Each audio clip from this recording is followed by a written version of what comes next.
Rohan Connolly's about to join us from the Melbourne Age. Rohan, I did enjoy calling that match. They can play. Yeah, it looks fairly entertaining sort of footy, Bruce. Well, Gavin used to play, of course, for the Bombers. He's now the captain of Port Adelaide. And speaking of the Bombers, they look good. They looked a lot better, didn't they, with James Hird back and Alessio the week before. They were very impressive yesterday against Melbourne. Yeah, different proposition altogether with Hird and McCurry going around in that side. Alessio too, of course. But interesting yesterday, I think probably three guys bobbed up and played easily their best game for the year. That'd be Pryor, Cowthorpe and Ollerenshaw. And in Cowthorpe's case, I'd say probably the best game of footy he's played for 4 years since he won the E.J. Whitten medal back in '94.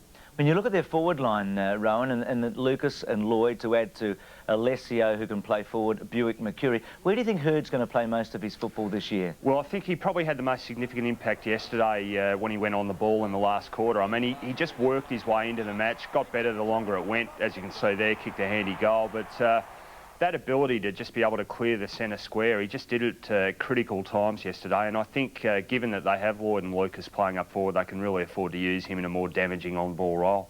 So critical time for Melbourne. They've lost two of their last three big games at the MCG, Adelaide next week. But the Bulldogs keep charging home, don't they? They haven't been outscored by any team this year in the last half of a match. They've won every last half, and yesterday's last quarter was really impressive. Oh, absolutely. 4 goals into what looked like a very stiff breeze. And the thing you have to notice too is, I mean, basically Scott West was well held by Ashley Prescott yesterday. I think Chris Grant was relatively well held by Darren Gasper, and yet they still keep finding the people to bob up and take their place. I mean, they've just got a very, very long list of depth now, and it really extends a long way. Jose Ramiro continues to surprise, doesn't he? He's playing absolutely outstanding football. A lot talked about during the week too with the fingernail episode. Well, I was going to say, it wasn't really like Samson and the hair, was it? Losing the fingernails didn't seem to worry him yesterday.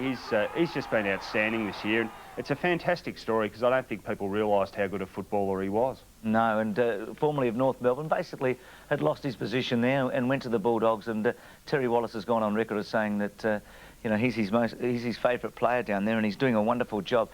What about the Crows? Now, this is a big weekend, I thought, for the Crows and also for the Eagles, didn't you, to win away from home for the first time? This was a big win for Adelaide, and it's an absolutely shocking loss for Brisbane. It was very emphatic, wasn't it? I mean, I didn't see a lot of the second quarter, but just to listen to it on radio, they just played with so much power, and just makes you think, you know, you wonder if their best is as good as anyone's, really. They just have a really good capacity to be able to play a burst of footy that makes them almost untouchable. And, yeah, it's starting to look a bit ominous. And you wonder also, Rohan, would have they played this well had they beaten Richmond last week? There's so much psychology involved in football. The Blight walkout, the fact that this was backs to the wall, no tomorrow almost, wasn't it? Well, life's never dull over there, is it? I mean, they had the coach walk out on them with a couple of minutes to go last week. They seem to need a bit of psychological pushing and prodding, but yeah, as we said, I mean, a lot of great players. I mean, Rashudo last night, fantastic. They've got some great depth too.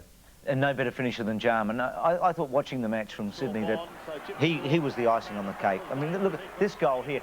The kicker, he had to keep it low because he was so far out. Yep, and quite, as you say, I mean, it was quite deliberate, wasn't it? He just is... Oh, look, I think he, you know, pound for pound, there's no more skillful player in the game, is there? It's just a question of consistency with him, but as he showed in the grand final last year, 15 minutes is enough to win a side a flag. Yeah, and we forget how old. I think he's either 31 or 32. He may be 31, but he could even be 32. I mean, he's getting on, but he's playing great football. I suppose, yeah. I mean, I guess over the years he hasn't played a game that's taxed great reserves of his energy, has it? I mean, he tends to just sort of laze around and kick the goals. You're dead right about that. Bad loss for the Cats. They've got bad injuries, though, haven't they? I mean, their midfield's decimated at the moment, and this was a very difficult match for both teams. John Worsfold's 200th game for West Coast.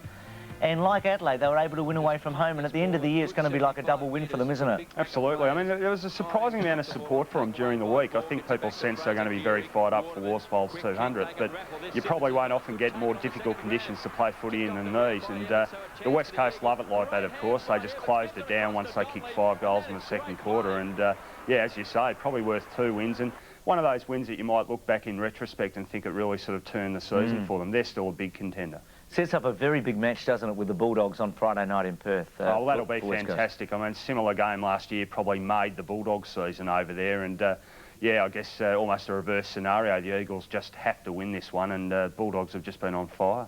Other results this weekend, Carlton again losing. That's 8 consecutive losses That's their worst in 90-odd years, since 1901. North are going pretty well, I think. They're building, and I was in Perth for Fremantle and St Kilda, a match of many errors, but great drama in the end, really. Pretty entertaining. I thought that was a fantastic game, quite surprising. I mean, I often get used to watching Fremantle play those scrappy, doer, struggling games that aren't great to watch, but this was just a magnificent game of football.